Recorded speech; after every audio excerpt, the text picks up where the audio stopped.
Ya saya.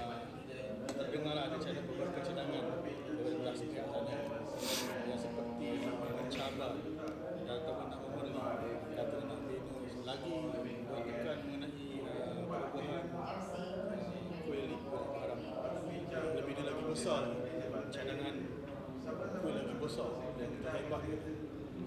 Satu perkara yang saya nak ingatkan kepada semua rakyat Malaysia.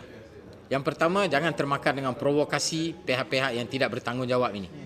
Negara kita ini adalah negara hukum, seperti mana yang seringkali dilaungkan oleh PMX kita. Dan memang betul negara ini adalah negara hukum.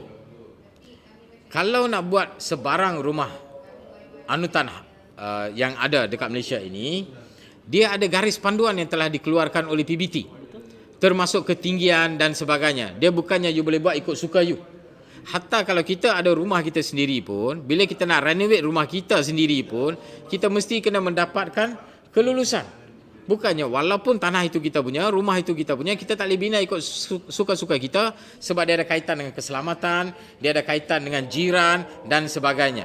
Begitu juga, untuk makluman, saya telah pun membaca syarat-syarat yang telah diberikan oleh pihak BBT untuk mendirikan mana-mana rumah anutan.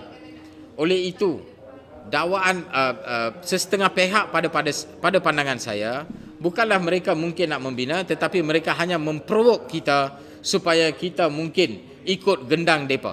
So oleh itu saya harap kita semua jangan ikut alunan gendang yang dimainkan oleh mereka.